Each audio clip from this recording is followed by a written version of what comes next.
I'm going to be showing you how to re-encode your videos, which is basically compressing them to make them smaller. So let's say maybe you've been recording some gameplay, you play about 10 minutes, you go back and look at the video and it's like 10 gigs, which is huge. That would take forever to upload to YouTube or anything like that. Or maybe you have a really small flash drive and you're wanting to copy something over. Whatever the reason, you just want to make your video smaller without losing quality. Now, normal compression tools like 7-zip or WinRAR, that sort of thing, they don't work on videos. So what you're going to have to do is re-encode it. The easiest way to do this is with a program called Handbrake. This is completely free. You can just go to handbrake.fr. You can find it there. Just Google Handbrake. Click this button here. That will download it. To install it, all you gotta do is click the file it downloaded. It'll open up and just click yes like 3 times. There's no pop-ups or anything that you need to worry about, anything like that. No adware. You can just go ahead and click yes. Once you download that, go ahead and open up Handbrake. It will put a shortcut on your desktop, or you can just search for it. So when it comes up, you're going to get a screen like this. Now, if you have a folder with a whole lot of videos you'd like to use, you can click this one here, but for this video, I'm just going to be giving one example. So I'll click File. And now just go to whatever video it is you're going to be compressing. For this example, I'm using a series of The Walking Dead. So the first thing I want to show you is we go to Properties. This video is 1.47 gigs, pretty much 1.5. Sure, that's not really much, but let's see if we can get it smaller. Go ahead and open this. Okay, so now that it has the video loaded, the first thing you want to do is go up here to your destination. You're going to change this to wherever you want your file to be saved. Now for this, I'm just going to use the same folder that it's already in. And we can actually just go ahead and change this name so we don't get them confused. Next we have our container, MP4 and MKV. MP4 is more widely used, more supported by most phones, iPods, whatever. So if you can use that, go ahead. The only time you can't use MP4 is if you have like multiple embedded subtitles, that sort of thing. If you get any errors, just switch this to MKV and it should work. Next thing we want to do is tick Web Optimized.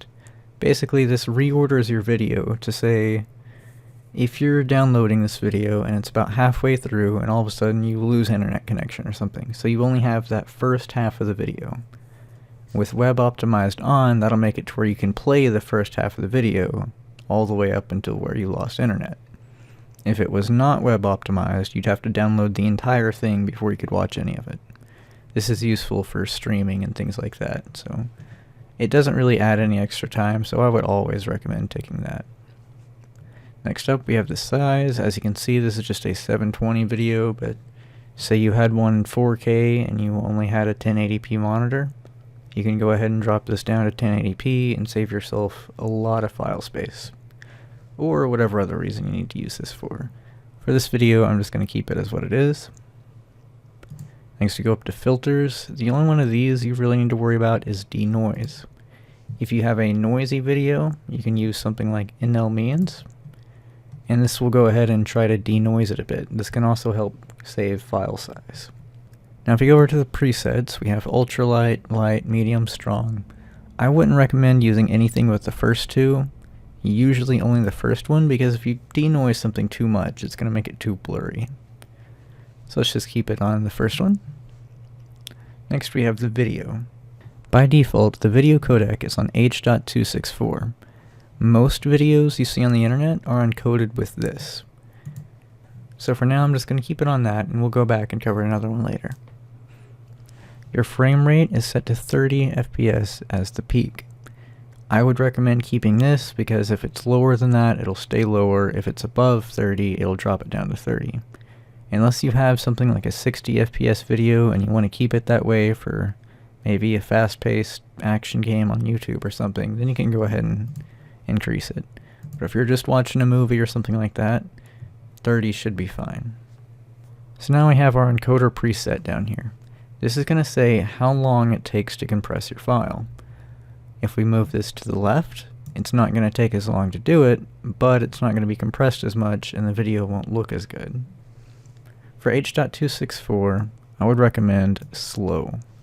Now, this strongly depends on your computer. If you have a high-end gaming computer, you can go slow, slower, very slow, something like that, and you're going to get a higher quality file, and it's going to be a smaller file size. But if you're on something like a general or budget i3 laptop or something like that, you're going to want to move this up to one of the faster options, otherwise you're going to be sitting there all day. Now, of course, you could always leave this on overnight, but I'm a pretty impatient person. Next up, we have our tune and profile. Tune, if you have a certain type of video that you're encoding, like say you're encoding anime or a cartoon or something, you might want to change this to animation.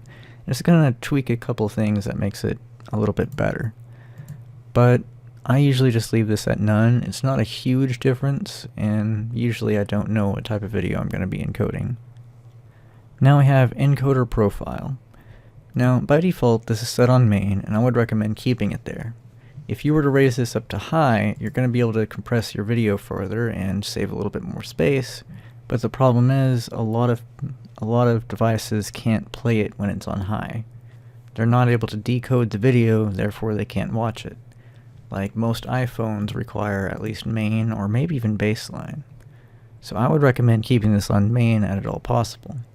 By that same token, we have encoder level, which is the exact same thing, really. Certain devices can only go up certain levels, but higher levels will usually give you better video. Again, main and 4 will work on pretty much anything, so I would just keep it there. Now this is one of the big important things on this, your quality. Now they have an average bitrate, and this is usually used if you want to make your video like a certain size. Like say you have a CD and it only holds 700 megabytes of space. So you'll want to make sure your video is exactly 700 megabytes. Then you would use average bitrate. The problem with average bitrate is that yes, you can control the size, but it's going to take twice as long and it's not going to be as high quality. So I would always recommend using constant quality.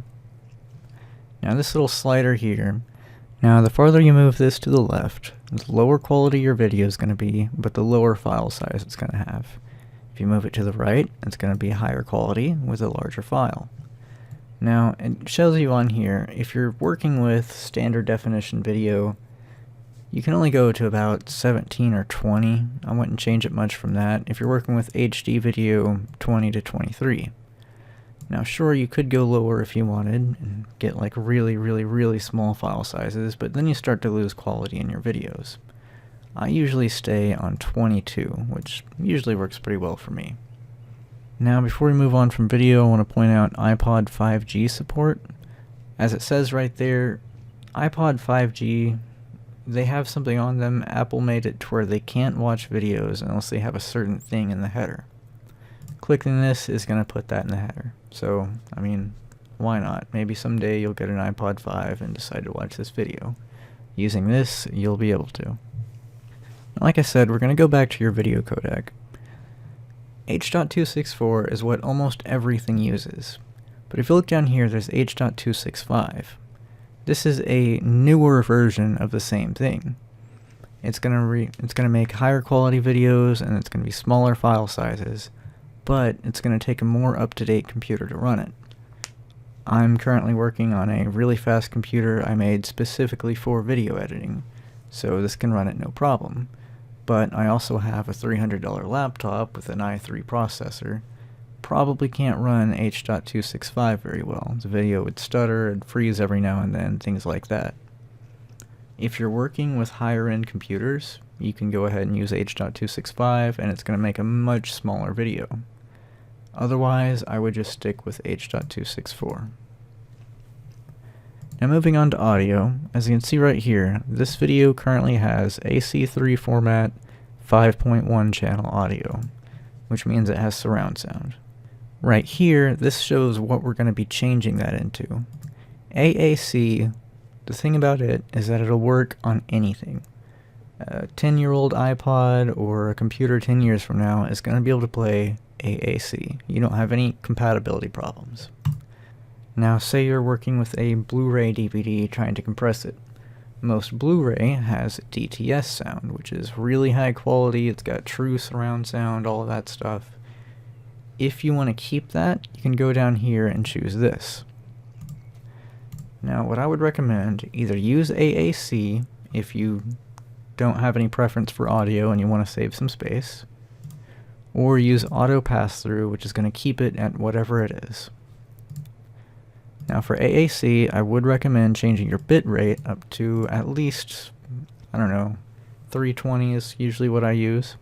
Anything lower than 192 or so, you're going to start losing bass, you're going to start hearing muffled noises, things like that, and it's going to sound kind of bad. So I'd raise this to 320. It's not that big of a hit on your file size, and it's going to be completely worth it. Mix down, you want to keep that at Dolby Pro Logic unless you want to keep the 5.1 channel. Dolby Pro is just going to mix everything down into stereo, which is usually fine for most people. Moving on, we have subtitles. So if your video has subtitles in it, we can just go over here and click Add All Remaining Tracks. And as always, you're going to have a foreign audio scan. You can just get rid of that. As you can see here, we have one subtitle track. Now I'm going to assume this is just English subtitles in case you need them. So as long as this is on here, it's going to add it to your video. Now what you can do is burn in, which is going to cause your subtitles to be burnt into the video. I would not recommend that. You can't undo that very well. And default is going to make it to where whenever you open your video in VLC or whatever you're using, those subtitles are going to automatically come on by default. So if you have like 5 different subtitles and you want the English ones to automatically pop up, you click default, and all the other ones you can choose from if you want to change it later. Also, if you have a separate file for subtitles, you can click import and select it, and it will add it here. Now for chapters, this video doesn't actually have any, but a lot of movies, if they have a scene selection option, this is where you can use that. You can either turn them off and on. It's not that big of a file size difference, so if you have them, keep them on. If not, oh well. So just as an example, I'm going to change this to H.265, bring this down to medium, and keep it at 22. I'm going to re-encode this, and we can look at the file sizes and see how big of a difference it made. Okay, so on the left we have our original video. As you can see, it's 1.47 gigabytes, and on the right we have the one we just re-encoded. As you can see, it's 7.12. This is half the size of the original video. And sometimes I've gotten videos down to 10% or 20% of their size. It just depends. Now this video is not in public domain or anything, so I can't really show you. But I'm just going to get on Photoshop and I'm going to put 2 images right on top of each other so you can kind of see the difference of what the compression did. Now on the left, you're seeing the original file, the 1.47 gigabyte version. And on the right, you're seeing the half a gig version. Sure, there's not going to be a perfect one-to-one match, but the quality is not really going to drop that much, and you're literally saving half your file size. This is really useful if you have a large collection of videos or something and you want to shorten them down. So let me know if you have any questions or anything. I kind of made this video in a rush, so if I skip something or you want to know more, feel free to ask, put it in the comments or whatever, and I'll get right to you.